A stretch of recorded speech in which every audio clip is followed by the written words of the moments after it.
morning, Bucknutters. Welcome to the Bucknuts Morning 5 here on Wednesday, October 9th, 2019. I am Dave Biddle. Very happy to be joined by the People's Champ, Matt Baxendell. Bax, let's get into the bye-week focus. Bye-week 1 of 2 for Ohio State this season. Very interesting schedule, how they have the bye-week this week, then play at Northwestern on a Friday night, then the big game against Wisconsin and Columbus the following week, and then they get another bye week. But what do you think the focus is this week, offensively and defensively? What do you think the team's working on the most? Well, aside from the fact that they're working on returning themselves to health, that's certainly, I think, the priority in a bye week.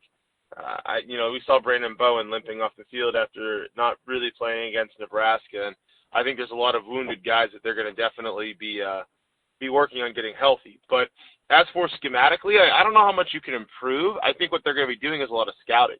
I think they're going to be watching the Wisconsin versus Michigan State game with great interest. I think they're going to be watching Penn State at Iowa with great interest to see what's there. I think they're going to be having the players sort of review what they've done the first half of the year and see what they've done well. Reinforce lessons learned that maybe were lessons learned in Cincinnati that they see as the opportunity to apply over the second half of the year. I think those are some of the big things you're going to see in terms of the team itself. Whereas the coaching staff, they're going to be sitting there working on not just the schematic for the year, but they're going to be working hard on recruiting. We've already seen a little bit of that over the course of this last couple of days. So all in all, it's a weird year. Normally you have one off week at most. This year you have 2 because the first games are in August. And with that off week happening the way it is right now, I think it's a good thing for the Buckeyes because they've got a nice chance to take a little bit of a break here before a reasonably challenging road game on a Friday at Northwestern and then the big game against Wisconsin. Yeah, I think I'm with you. I mean, this team is so impressive just across the board. There's obviously they want to get better across the board, but I guess nitpicking, right tackle is one area I think they can get better, and I think if Brandon Bowen's healthy, as you mentioned, I don't think it's a big concern, but he's clearly banged up, and Josh Allen, he played really well against Nebraska. He was the offensive player of the game, but did not play very well in the first 2 series against Michigan State. And you got to give Michigan State some credit for that. They came out with some different stuff. We're doing some stunts and twists, and they have good defensive linemen and good coaches on that side of the ball. I don't know if they have good coaches on the offensive side of the ball, so I do want to give credit to Michigan State. But I guess right tackle would be one area I would think they could shore up a little bit. Would you agree with that and just discuss right tackle a little bit? Well, I agree with you completely. I've been a big Josh Shalaby fan. I mean, last year I said every time he came in, he was really good. When he played against Nebraska, he was really good. So it was weird to see him struggle against Michigan State because, in my mind, I had put him in essentially as a starter-level guy who we just happened to have as backup. And, that's a spot I think they could definitely improve on, though. And another thing I think they could definitely improve on is their rotation at certain positions. Maybe they're going to decide to scout a little bit and try to give Master Teague some carries early. Maybe they're going to decide, hey, we need to put Baron Browning in at middle linebacker in more formation. Maybe they're going to decide, hey, we want to switch things up with our safety play and get Josh Proctor in more situations. That's the sort of stuff they might be able to do a little bit more effectively over the course of an off week. So, if we're going to nitpick, again, it's all nitpicking when your team is 6-0 with a bullet and they're in the top 10 of every offensive and defensive, or both offense and defense. They're looking like a team that has the potential to be a national champion this year. So we are nitpicking, but right tackle's a spot, middle linebacker, I think the playing rotations is a spot. I think involving the tight end a little bit's a spot. Those are kind of some of the areas you're going to see them looking at. What do you think the toughest game remaining is? I mean, is it obvious to you that it's Wisconsin, or do you think it could be Penn State? Could it even be Michigan just because of having to go on the road and, maybe they're going to be pulling out all the stops? What's the toughest game remaining on this schedule for the Buckeyes? Well, I think everybody's looking at the Wisconsin game, and while I don't blame them, I think Penn State's a more talented team. No other team in the Big Ten has recruited at their level outside of Ohio State. And if you look what they've done the last couple of years, they have top 5 talent in the last 2 recruiting classes. I don't trust Penn State's head coach not to booger up a big game situation. I'm not really sold on Sean Clifford as some superstar quarterback kind of guy, right? But I think Penn State, especially with OSU potentially looking at the Michigan game the next weekend, coming here late in the season, Penn State themselves may be on a really good run. Maybe they're unbeaten still at that point too. I think the Penn State game is probably the biggest challenge for the Buckeyes because I don't see Wisconsin able to throw the ball whatsoever. And I think OSU is going to do a stellar job against Jonathan Taylor because if you go one-dimensional on this OSU team, this OSU defense is good enough to get you. I mean, that's simple. We've already seen how well this team's played at various points this year, right? Well, I just think you're going to have more of a receiving threat for OSU to have trouble with the defense. On defense. I think you're really in a spot where you have to have a team that has someone like a KJ Hamler who scares the crap out of me. Because KJ Hamler's the guy who could, turn a slant into an 80-yard touchdown. He has speed and shake. You don't see that with Wisconsin. That's the equivalent of giving Michigan a reasonable quarterback to get the ball to Nico Collins every third play. That's the thing. I know everybody's sitting here and thinking, well, don't forget the team up north, which I'm not. But I've also watched the team up north this year, and outside of the whole, oh my gosh, it's a rivalry thing, I feel very much inclined to say that Penn State and Wisconsin are going to be significantly bigger challenges from a football and talent point of view. So I'm going to pick Penn State.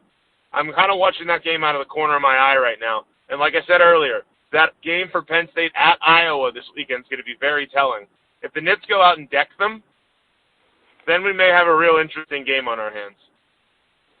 CJ Stroud, switching gears to recruiting. CJ Stroud, quarterback out of California, Rancho Cucamonga. The offer for CJ Stroud from Ohio State is committable, as our Bill Kurlick broke the story yesterday. Give me your thoughts about that, CJ Stroud, the offer being committable, and do you think he'll be a Buckeye? Well, OSU's been poking around trying to get him as the second quarterback forever, it seems, right? I had almost forgotten he didn't have a full offer yet. And especially, how many kids visit cross-country like he did without the offer in hand? But I think OSU desperately wants a second quarterback in this class. I think Stroud very much is enamored with the Buckeyes. To me, this is a good thing because of the quarterback room situation that they have right now. Look at the room next year. It's going to be Fields, 2 true freshmen, and Gunnar Hoke, right? And let's face it, Fields and Hoke are going to be gone after this year. So these 2 guys, one of them is going to start in 2 years for OSU in all likelihood. Unless OSU brings in some true freshman bomber in 2021 who's as good as anybody in the country, you're likely going to have a redshirt freshman playing as your starting quarterback. And that's a bit of a scary thing. So you need multiple quarterbacks in this class without the shadow of a doubt. So I'm excited that OSU has officially found their guy. I trust Ryan Day's quarterback thought processes implicitly. I think at this point, if you don't trust Ryan Day with quarterbacks, you have a problem because he has proven to have turned Dwayne Haskins into a star. Obviously, we've seen what Joe Burrow has become. And then on top of that, he made the correct decision to move away from Tate Martell, who couldn't even start at Miami, and bring in Justin Fields, who currently has, a 26-2 touchdown to turnover ratio. So anything Ryan Day signs off on at quarterback, I'm in no position to argue with, and I don't think really anybody else this side of Lincoln Riley is. Yeah, Ryan Day can pick quarterbacks. He can coach them up. He's just, we called Tom Herman the quarterback whisperer when he was here, and he did a great job with quarterbacks. Cardale Jones had tons of talent, but, I think Tom Herman did a great job with him. And J.T. Barrett seemed to regress after Tom Herman left, but what Ryan Day's doing with quarterbacks, it's just, it's amazing. And the way he recruits them and the way he coaches them up just across the board. Speaking of Ryan Day, let's close the show with this. I think he's going to be at Ohio State for a while. I believe him when he says. In fact, I knew this ahead of time because I've had people tell me that they're very happy in Columbus and they really want to stay somewhere for a while. The Day family does, and he's being asked about his future. And I'm sure fans hate hearing about this. But I think some reporters are just doing their job. To be honest with you, I don't think people are being because I know the reporters that that asked him the question this week about would you listen to an NFL coaching job and things like that. They're good guys. They're not trying to be muckrakers or anything like that. They're just trying to do their job.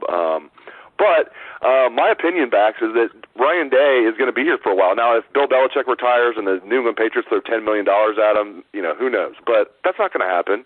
And Ohio State can, they can match pretty much any dollar offer. I tend to think Dave's going to be here as long as he wants. Your thoughts? Well, first and foremost, I don't think Ryan Day is going to go anywhere anytime soon. In my mind, it was Ryan Day has at least 4 years of being the head coach at Ohio State where he doesn't even consider the NFL dream. And candidly, nobody really knows what he thinks of what his dream is. Is his dream to eventually win a Super Bowl? Is that a down-the-line thing? Because Ryan Day is much different than Urban when it comes to these NFL rumors, right? I don't think anybody really thought Urban Meyer was going to go be an NFL coach. Urban, thrived on recruiting. He ran a college offensive system, right? He made no sense as an NFL coach, right? Ryan Day, on the other hand, comes from the NFL, just produced an NFL first-round pick. He's still young enough that we don't know how much he really thrives on recruiting. He seems like a very laid-back professional guy who expects people to get their stuff done. Candidly, he has a great NFL attitude. But I don't think he's going to leave Ohio State anytime soon. I think he has business to attend to here. Big question is, 4 years from now, and Ryan Day continues the Urban Meyer train of mayhem, and OSU wins a natty and a bunch of Big Tens and keeps pounding Michigan, does Ryan Day say, I've done this. I've checked my box as an elite college coach. Now I'm going to go to the Seahawks or whatever and try to be like Pete Carroll and win a national championship and a Super Bowl. Down the line, you can sell me as that as a concern. In the short term, I am not concerned. And that's not just Ryan Day saying that to keep recruits happy. I don't think it's like a Jeff Hafley thing where he's here for a year or two and then somebody's going to snap him up. I genuinely think Ryan Day wants to be here for the next half decade. Now, he made a good point where he talked to his family about moving him every year and how that wasn't what he wanted.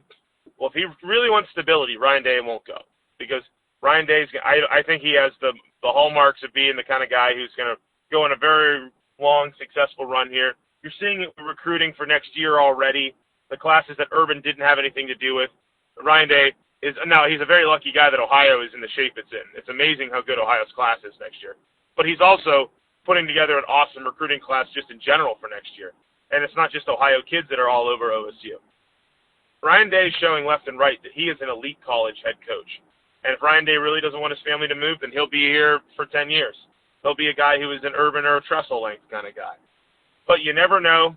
For a young guy like Day, who's 40, 41, something like that, in 10 years, when he's 50 and he still has a ton of coaching ahead of him, who says he isn't going to want to taste the NFL?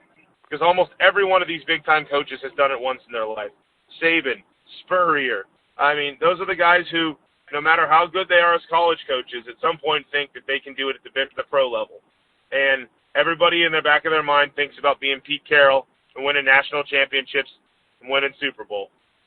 So right now, I'm not worried about it. Talk to me in 2025, and then we'll see how worried I am then. Very well said. I mean, I think they're, in 5 or 10 years, like you said, all bets are off, especially if he's accomplished what I think he's going to accomplish at Ohio State. In the meantime, I agree with you. I have zero worries that he is going to jump to the NFL after 1 year at Ohio State or 2 years at Ohio State. And I tell you what, it's a good problem to have that we're even talking about this. Like early, I think a lot of people were wondering, is Ryan Day even cut out to be the head coach at Ohio State? Now we're wondering, is he going to be one and done at Ohio State? No, he's not going to be one and done. I agree with everything you just said there, Bax. He is the people's champ, Matt Baxendell. Thank you very much, Bax, and thanks to our listeners out there for tuning into the show. I appreciate it. Hope everyone has a great day. Let's hear that Buckeye swag. Best damn band in the land.